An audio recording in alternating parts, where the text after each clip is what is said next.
Martial Masood Akhtar का बड़ा खुलासा। ब्रह्मोस मिसाइलों ने किए एयरबेस तबाह।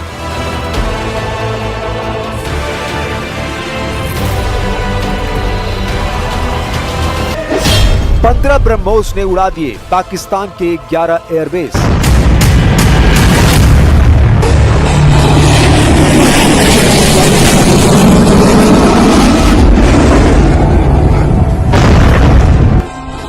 भारतीय सेना ने पाकिस्तान पर ऐसा प्रहार किया कि वो हक्का बक्का रह गया। उसके सारे डिफेंस सिस्टम नाकाम हो गए। भारत की ब्रह्मोस मिसाइलों की तबाही वाले हमले पूरे पाकिस्तान के मुंह पर जोरदार तमाचा साबित हुआ है। पाकिस्तानी सेना के पास मौजूद चीनी एयर डिफेंस सिस्टम MQ-9 को हवा भी नहीं लगी कि भारत की ब्रह्मोस सुपरसोनिक क्रूज मिसाइलें कब आई और कब हमला कर दिया। उन्हें तो तब पता चला जब पाकिस्तान के 12 में से 11 एयरबेस ब्रह्मोस मिसाइल के हमले में तबाह हो गए। भारतीय वायुसेना के लिए सिर्फ 23 मिनट यह काफी थे पाकिस्तान की सरजमी पर पल रहे आतंक के अजगर को कुचलने के लिए, और वह आपने करके दिखाया।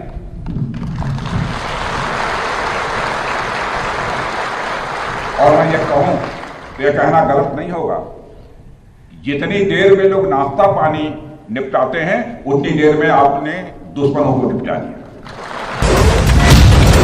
अब आप ये जान लीजिए कि भारत की सुपरसोनिक क्रूज मिसाइल ब्रह्मोस कितनी ताकतवर है और ये पाकिस्तानी सेना का काल क्यों कही जा रही है। ब्रह्मोस एक सुपरसोनिक क्रूज मिसाइल है जो ध्वनि की गति से 3 गुना तेज यानी मैक 3 की रफ्तार से उड़ती है। इसकी गति लगभग 2800 से 3000 किलोमीटर प्रति घंटा है। इसकी रेंज 290 किलोमीटर है, लेकिन अब इसके उन्नत वेरिएंट में 500 या 800 किलोमीटर तक के रेंज होने का दावा किया जा रहा है। ये 200 से 300 किलोग्राम उच्च विस्फोटक हथियार ढोने में भी सक्षम है। ये 15 किलोमीटर तक की ऊंचाई पर उड़ान भर सकता है और जमीन से 10 मीटर की ऊंचाई तक वार कर सकता है। इसे फायर एंड फॉरगेट सिद्धांत का पालन करने के लिए डिजाइन किया गया है।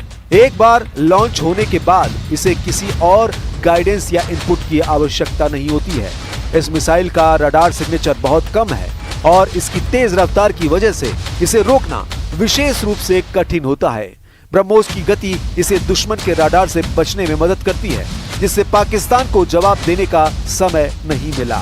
ये मिसाइल सटीक निशाना लगाती है, जिससे भारत आतंकी ठिकानों को नष्ट कर सके बिना आम लोगों को नुकसान पहुंचाए।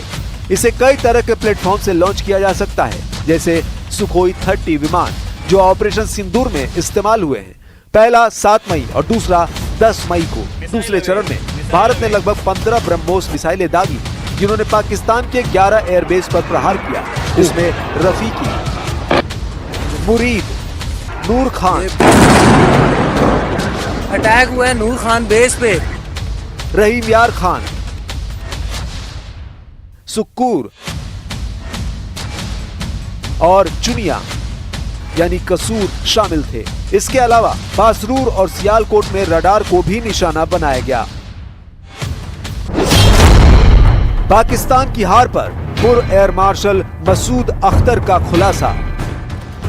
ऑपरेशन सिंदूर के दौरान भारतीय सेना ने अपने सटीक हमलों से पाकिस्तान के रावलपिंडी में स्थित नूर खान एयरबेस को तबाह कर दिया था, जिससे पाकिस्तान में खलबली मच गई है। पाकिस्तान से आ रही रिपोर्ट्स के मुताबिक अब पाकिस्तानी सेना के जनरल हेडक्वार्टर को रावलपिंडी से हटाया जाएगा। रिपोर्ट्स में कहा गया है कि पाकिस्तानी सेना के जनरल हेडक्वार्टर, जिसे GHQ कहा जाता है, उसे अब राजधानी इस्लामाबाद में ट्रांसफर किया जाएगा। पाक सेना का मुख्यालय फिलहाल रावलपिंडी के चकलाला में है और यहाँ से कुछ किलोमीटर दूर नूर खान एयरबेस है, जहाँ भारत ने खतरनाक मिसाइल हमला किया था। हम आपको पाकिस्तान के पूर्व एयर मार्शल मसूद अख्तर का वो दावा दिखाते हैं जिसमें वो कह रहा है कि भारत की मिसाइलों के सामने पाकिस्तानी एयरफोर्स बुरी तरह से हारी है। पाकिस्तान अपने जिस AWACS एयरक्राफ्ट पर गर्व किया करता है, उसे भारत ने हालिया सैन्य संघर्ष के दौरान नष्ट कर दिया था। पाकिस्तान के एक पूर्व वायुसेना प्रमुख ने बेशकीमती AWACS विमान को नष्ट किए जाने की बात स्वीकार की है। अवाक्स एक निगरानी विमान है जिसे आसमानी आंख कहा जाता है। पाकिस्तान के retired air marshal Masood Akhtar ने एक इंटरव्यू में कहा कि भारत ने 9 और 10 मई की रात को सैन्य अड्डों पर किए गए मिसाइल हमले के दौरान एक हवाई चेतावनी और नियंत्रण प्रणाली यानी AWACS विमान को तबाह कर दिया। मसूद अख्तर ने इंटरव्यू के दौरान कहा, भारतीय सेना ने एक के बाद एक 4 ब्रह्मोस मिसाइल दागी। मेरी कुछ लोगों से बात हुई, उन्होंने बताया कि उस भोलारी एयरबेस के ऊपर उन्होंने 4 मिसाइलें दागी। पाकिस्तानी पायलट जहाजों को बचाने के लिए भागे, लेकिन मिसाइल आते जा रहे थे। दुर्भाग्य से चौथी मिसाइल भोलारी एयरबेस में हैंगर में आकर लगी, जहां हमारा AWACS खड़ा था, जो डैमेज हो गया और कई पायलट मारे गए। उस बेस के ऊपर 4 surface to surface BrahMos missile आए, सरफेस टू सरफेस या एयर टू सरफेस, ये मुझे नहीं पता। तो पायलट्स जो हैं वो पहले दौड़े कि वो अपने जहाजों को सिक्योर करें। अच्छा। और जैसे पहला आया वो जूम करके ऊपर से दूसरा आया, फिर तीसरा आया, फिर चौथा आया, जो कि अनफॉर्चुनेटली भोलारी में डायरेक्टली आके एक हैंगर पे लगा, जहां पे एक हमारा एवैक्स खड़ा था, जो डैमेज हुआ, जहां पे शहादतें भी हुई।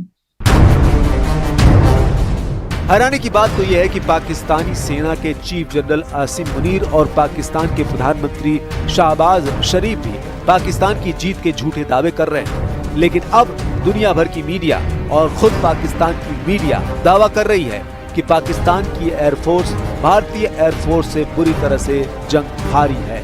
जरा इस ब्रिटिश मीडिया के टेलीग्राफ की खबर को देखिए, जो पूरी तरह से झूठी है।